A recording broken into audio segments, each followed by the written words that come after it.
Chapter 3 of the book of Acts is one of the most interesting stories, I think, in all of the Bible. It takes place when Peter and John, no surprise that they're together, Peter and John, where else have they been together? You got to go backwards into the Gospels. What's that? The Transfiguration, they were together, but not just the two of them. Who was thrown in? James. Where else were they together?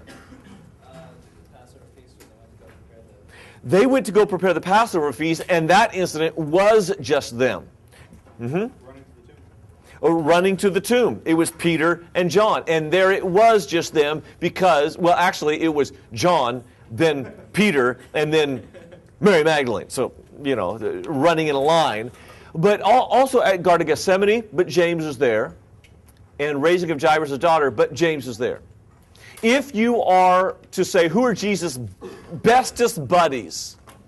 The four, if there's four, Peter, Andrew, James, and John. First four fishermen he called, right? If you were to say, you got to lop one of them off. Who gets the boot? Andrew. Poor Andrew. I love this guy. And by the way, every time you meet Andrew 3 times in the Bible, you know the only thing he ever does? He brings someone to Jesus. So, Andrew Zoll, where are you?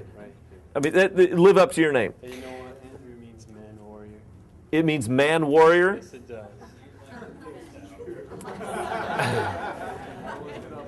Wow. So I suspect that because of the after class, you'll have a line of these women wanting to date the man warrior. So, he's already taken? Okay, so apparently they've already checked, yes. Yeah, thank God for the online directory, right? Woo, click through that. I know you girls do that. You get in your dorm room and go, oh, he's cute. Yeah, you find out he's, 5'1". What do you mean it's not true? Yes. Okay, yeah, this is scholarship at its very finest. Peter, Andrew, James, and John are the inner four. Peter, James, and John, inner 3. But if you just had 2 to pick, it's going to be James and John. And they do, in fact, take leadership, and we will notice that leadership in Galatians chapter 2 even. The Apostle Paul noticed. Did I say James and John? Yeah. Peter and John. Peter and John. We'll notice that leadership in Galatians 2 even long after this event. They go up to the temple to pray. The Jewish hour of prayer was about 3 p.m. Workday's winding down. Go to the temple, offer your sacrifice. These guys, let's just admit it, they're Jewish. And they're doing Jewish things. They keep the Passover. They wear phylacteries and prayer shawls. I can't prove the phylacteries. Prayer shawls, I'm pretty sure about. They're Jews. You expect them to act like Jews. So they're going up to the temple to pray. And they go through a gate that's called the Beautiful Gate. You know why it's called the Beautiful Gate? Because it was beautiful. Josephus describes this gate as 45 feet high. Okay, right here, this ceiling is probably 15 feet high, something like that. So you're talking about 3 times the size of this, and the gate was overlaid with bronze. So it's one of those gates that's like, this thick, and when it opens, it goes, boom. And if you're not paying attention, when it hits you in the backside, it'll throw you 15 feet. One of those gates. Beautiful gate. And when the sun would shine on the gate, Josephus said it looked like the whole temple complex was just engulfed in the light of God. It was just an impressive gate. And so you look at it and you just go, beautiful, beautiful, beautiful, beautiful. What up with that? At the bottom of the gate is a beggar. He's a cripple. He's been crippled all his life, and we learn in chapter 4 that the guy's over 40 years old.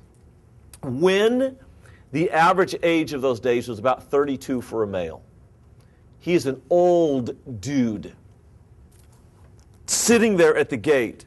So you've got at the base of this beautiful gate a very ugly scene. And this guy's sitting there just going, alms for the poor. I can't prove this, of course, but alms for the poor. And as people walked into the temple, one of the pillars of Judaism was compassion for the poor. And it was nearly as important to give offerings to the poor as it was to give a sacrifice to God. So he's positioned at the right place. I'm not saying this is lucrative, but it certainly would pay the bills. So there he is. And Peter and John walk by them. And you know how the firemen come out with their little boots on certain days of the year? What day do they come out? Is it Memorial Day? Yeah, they come out on Memorial Day and they stand at intersections taking offerings for the firemen. Or no, for, yeah, Jerry's kids. Shows how much I know about compassion. So they're taking, they got the boots out there, and I know what you guys do because I do the same thing. If I've got some change to give or a couple loose dollars, I roll down my window, and I'm like the biggest giver, you know. Oh, yeah, I got something over here, you know, and you put it in the boot. If I don't, suddenly I have to change the station on the radio. Doesn't matter that I don't have the radio on. I'm just looking there. You don't look at people with a boot in their hand if you don't have anything to give them. You got the scene? And the scriptures say that Peter looked at him. And the word is he looked intently at him.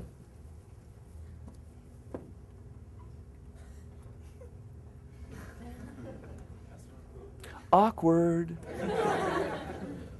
And this beggar is, I don't know if they were the same in those days as we are in ours. I suspect they were. You don't stare at a beggar. It's like politically incorrect.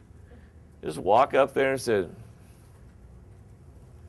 what's wrong with your legs, dude? And he's sitting there going, so the poor? And Peter, let's just read the text. One day, Peter and John were going up to the temple at the time of prayer at 3 p.m. So we have the exact time Peter's sermon started. Now, a man crippled from birth was being carried to the temple gate, called Beautiful, where he was put every day to beg from those going into the temple. When he saw Peter and John about to enter, he asked them for money. Peter looked at him, that's the word, atenizo, just stared him down, as did John. Then Peter said, look at us.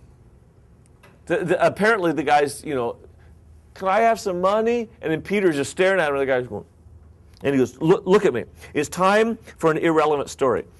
In the Anglo culture, when you discipline a child, that's what you do. Look at me.